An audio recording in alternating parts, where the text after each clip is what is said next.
no anatomy enough fish. Enough fish. Okay. So when we're doing restorations of crowns, you always want to be looking at the opposing side. Can someone tell me why I always want to look at the opposite side? So if I'm designing in quadrant 2, I would have. Thank you.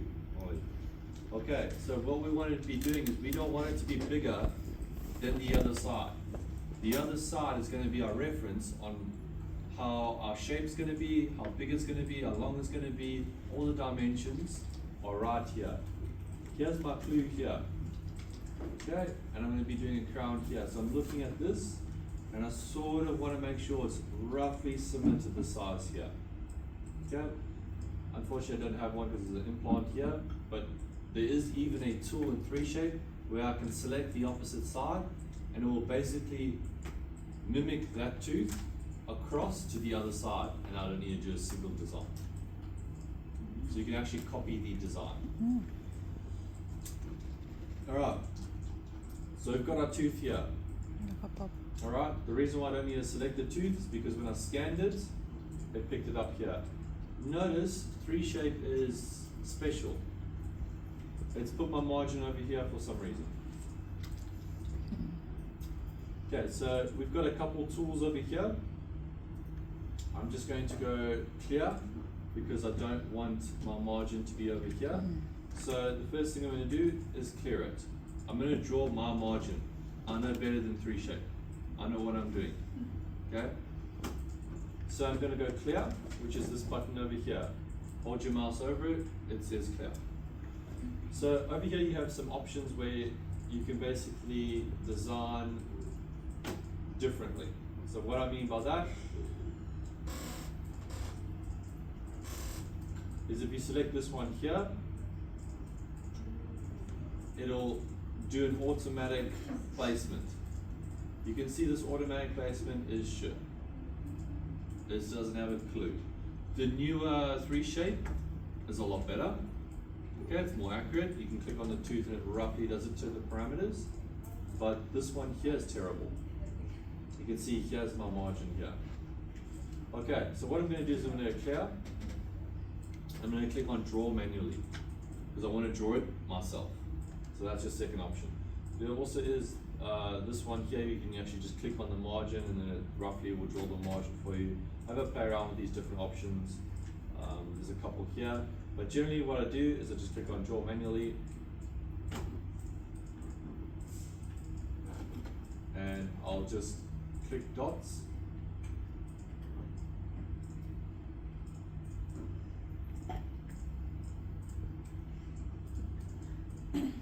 Okay. And you can see this little line over here. Can everyone see that little line that's popping up? Okay, that's showing you where the drop is. So, right around over here, that's where my mouse is here, you can see the curve is about there. So that's where I know my margin line is. This is basically a zoomed in area of this here, and my margin line should be right there. So it's concave, right in the middle of where it suddenly changes shape, which is this area here. That's going to be my margin line. I do use that feature sometimes if I can't see properly, and the dentist has made a pretty poor margin line, like this over here. Very difficult to see where the margin line is. Okay, so I can just see using the light. You see that reflection there? I'm using the reflection to see where the edge is. So the reflection is edging out. It's hard to so see. use the light. Huge tip, huge tip. And you'll always find your margin line. Now this line here is a bit dodgy. I'm just going to do it as close as I can.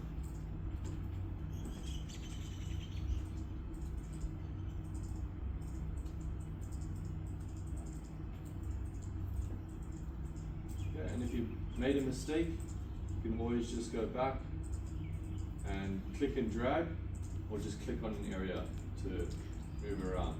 So I'm just going to go around and make sure that I'm happy with that. That is there. Okay. Try to get it roughly, you see, on the edge here as you can.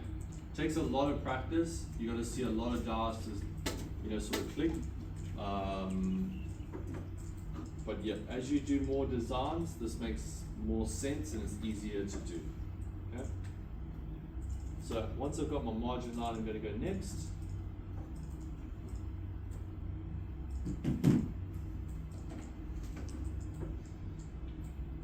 Now insertion direction, the most important feature. So we've got a tooth here, and I want the crown to fit in here. So what I'm going to do is I'm going to look at the dart from the top. I don't want any of the dart to hang out the side here. Why don't I want this insertion direction? Someone. What's going to happen if I have my insertion direction this way? It's going to have an air pocket. It's going to hover out in midair over the margin. That's going to be an undercut. Okay? So all of this area here is just going to be one air pocket going underneath. Why is that bad? Because the crown is not flush on the prep. We've got a huge gap. And that will be sent back for a remake. So you can see here I've just got a couple of things that I've opened up. So you got points, insertion direction, direction map. So what I'm going to do under insertion direction, I'm going to go set. So from the view I'm looking at here, notice I've got no undercuts on this. I've got a little bit here, but ideally you want to have no undercuts on the side here, no undercuts on the side here, but at the same time I want to have enough so I can get my crown into this area here. Okay. And you can see my border is completely free. Remember earlier I said you know where your margin line is because you'll see the red? There's the red. That's my margin line. 9 times out of 10, you click underneath this red line here and you will find your margin. Huge tip on how to find your margin. Once you're happy with my insertion direction, it just gives you another option to edit your margin line again. If you feel like, okay, maybe I need to bring it up somewhere over there. Have another look here. You can also show undercuts. So you can see I can actually go a little bit deeper over here if I want to, but I'm actually quite happy with my margin line there. I'll just bring that down a little bit. Okay. So it doesn't have to be right on the red line, it must be just above the red line. Because if you do go over the red line, what's going to happen? You're going to have an air pocket. You're going to have undercuts. The crown, edge of the crown is going to be just floating in the air. Okay? Alright, just having another quick look around there. I'm quite close here, but it hasn't given me red. I'll show you what red looks like. There we go. So there's a dot there, that's saying it's basically going to be hovering in the air. That's what red mark means. So if I go above, we're green. Red, no good, green, we're good. Okay, you don't need to change any settings. 3Shape actually has some pretty good settings. Hopefully no one's changed it. Okay, here are your settings for your crown. So if your crowns are not fitting, or you've got some issues with your crowns, here's where you're going to be making some adjustments. Just like splits, you change your thicknesses, undercuts, all the rest of it. This is your settings here. Cement gap. Okay, very important. The default is fine, leave it at what it is. The cement gap has to be there. No cement gap, how's the tooth staying in the mouth? Black magic? Okay, you need cement. Distance to margin line. I'm going to show you what that is in the next step when I go click next. And drill radius, that's just for the milling machines. So you don't really need to change that at all. So the only one you'd really want to be changing is this margin one here. So we go next, and we start designing our crown. You can see there it's automatically placed a crown. It's not terrible, but it's not good either. Now, when I'm looking at my crown, who can tell me what's wrong with this crown? Contact point. That's one, yes. Number two? Say again. There's a gap, it's approximately, very good. Okay. Anybody else? Something major that I'm looking at. Too big. It is too big. But what's happening over here? It's going over into the other tooth. So we're going to have a tooth over here, and this one's basically going into this area here. So this is actually a bridge, but I'm doing a crown on it. But notice my tooth is going over, too far over, okay? Look at the other side. Look how small that tooth is. Look at how big this one is here. So this, ideally,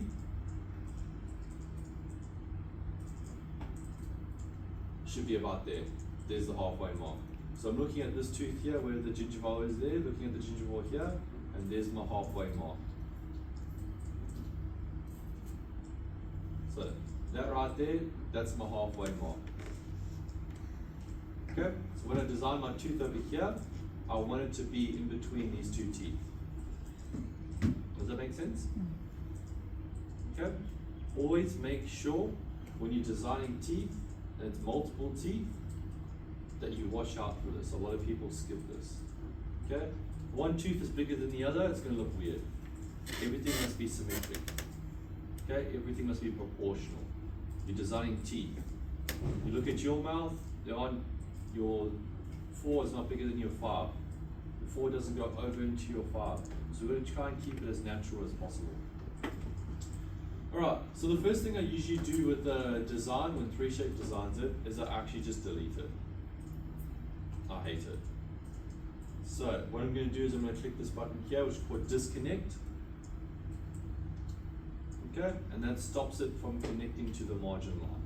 And I'm going to show you why I do that. Okay, the next thing I want to do is I want to go reset and reset the design. Okay, so that's what it looks like now. Pretty plain. So again, I disconnected it and I reset the design. This means that I want to design this tooth, not 3Shape. 3Shape has automatically said, okay, I know where the margin line is, I'm going to place the tooth as best I can. Pretty shit. So I'm going to do it myself. Like I said, new software, a lot better, don't stress too much about it. So the first thing I'm going to do, occlusion. If you're ever not sure with occlusion, what we can do is we can look at this canine height here and this cusp over here, and that will give us our plane. Okay, so if you're ever not sure how high should I have my teeth, look at the tooth on the other side and the other side, 2 quadrants, bring them in together, and that's how you know your height. Okay? So, what I need to do here, raise this up a bit higher. So I'm just going to go back to my line.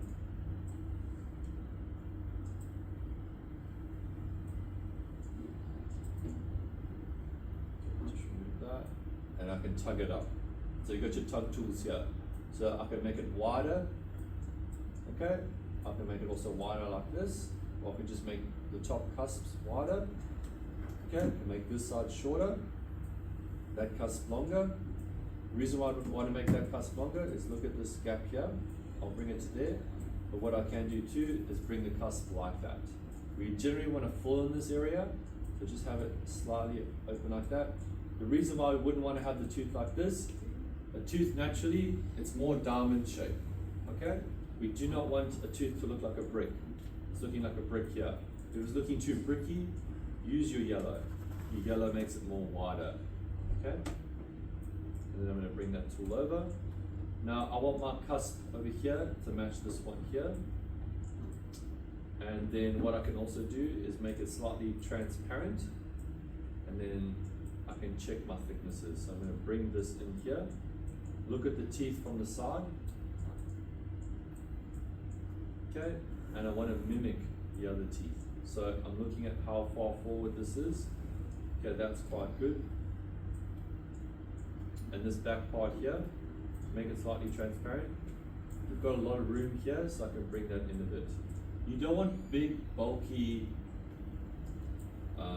crowns. You want something that's just a bit more smaller, natural.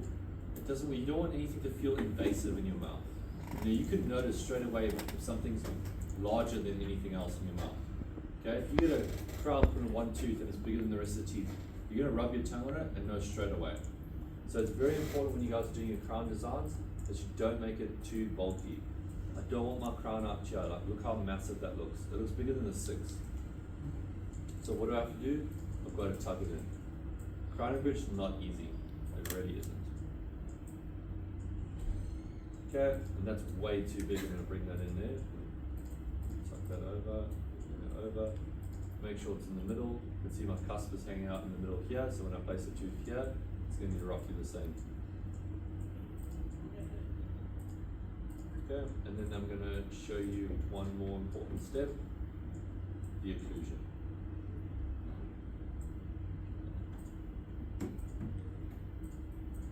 So, if you guys select this option over here, collision lines. Collision, the opposing is colliding with your design, collision lines. So if you drag this across, it's showing me the red areas, which are the areas that are colliding with our opposing model. If you do not adjust this, what's going to happen is the whole jaw is just going to bite on that crown. So you got the whole force of your whole jaw biting down on that crown. So say goodbye to the opposing teeth. Come on. So it's very important that we get our occlusal adjustments to the teeth. They need to be perfect. A lot of the time when people are designing their crowns, we also do get a bit of articulating paper and just double check it, just to make sure we're 100% in the clear. So I'm going to show you 2 options on how to remove this. Option 1, kind of cheating, but you can go down to contacts and smoothing, this box here, and it'll drop out with another box. And we can select the second one, which is desired antagonist distance. Automatically removes it for you. Done. No trimming, no sheets of wax, no or spot grinding, nothing. Just one button. Okay. I'm also not happy with the shape here, so I'm going to show you one other tool. So go through all these tools, play around, make errors, destroy your crown, hate it, redo it, because all these options here, I use. Everything I use. So this tool here is the individual morphing tool. What this does is it pulls the crown. See that? It basically tugs the entire crown. So if I want to tug the crown forward, it tugs the crown forward. Okay, you want to make it bigger, you can adjust it here. This is the size. Or you can hold shift and scroll with your mouse, and that also adjusts the size. See how big my circle is, and it gets smaller again. So again, you can morph whatever you want. So I just want to make this a bit more rounder. As you can see here, this is round. Okay, I want to mimic what I've got here. I need to make it more rounder. So I'm just gonna tug that out a bit. And then I'm going to show you one other tool to help you. You guys should be very familiar with this, the wax knife. Okay, so if you want to add a bit of material on the side, you can do that. Turn your strength quite low, because you generally don't want to overdo it as well. Okay, I'm just adding on the side there.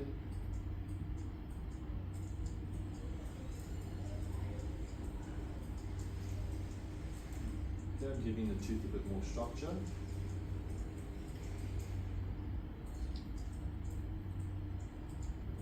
Maybe I want to bring up this area here because I'm looking at the contour. So you can see it's flowing here, it's flowing here, and I want it to flow exactly the same here. So I'm looking at the teeth next to it, and you want to mimic it. Okay. This is not easy. Okay, I'm looking at that tooth, looking at the design, looking at my tooth, looking at the design. I'm going to smooth this section out a bit more.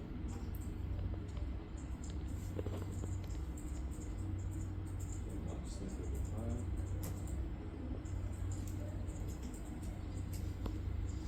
Okay, that's sort of going over a little bit too much, so I'm just going to smooth that back a bit.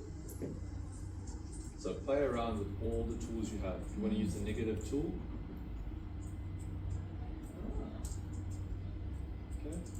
Starting to look a bit more like a tooth now.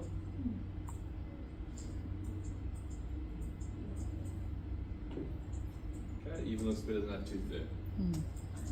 Okay, if we need to make indentations on the occlusion,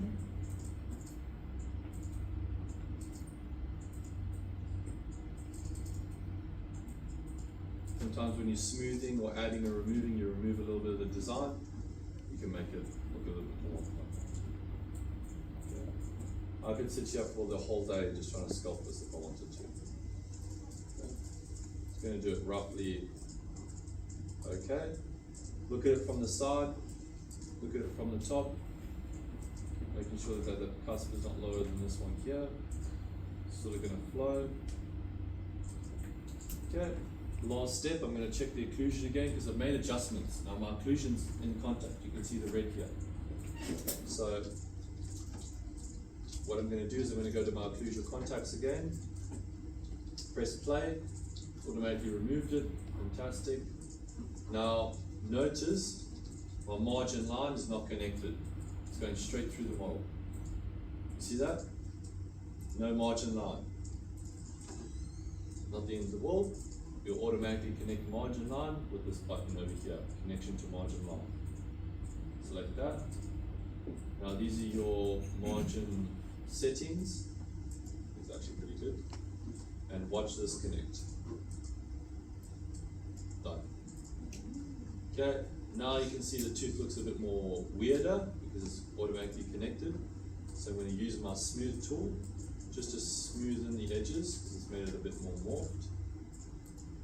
Smooth this back.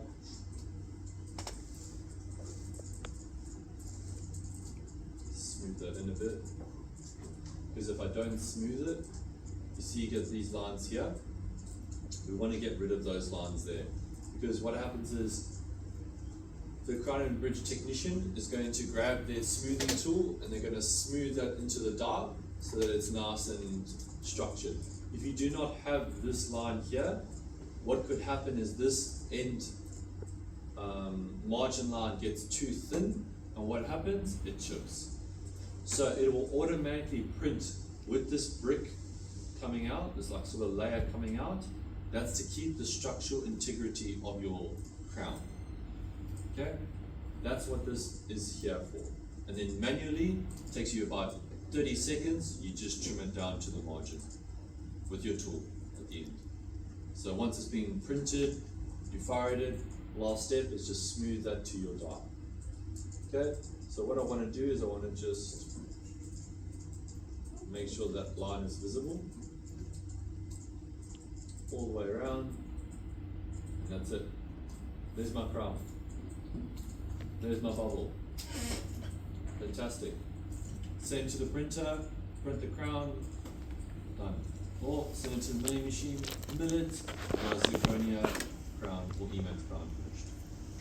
Okay, so practice with this one, and I also want you guys to practice with the 6. So when you guys do the order, I know some of you guys have already jumped ahead, do a 2-4 and a 2-6. I want to see what your knowledge on the 2-6 is going to be before I give you a demonstration.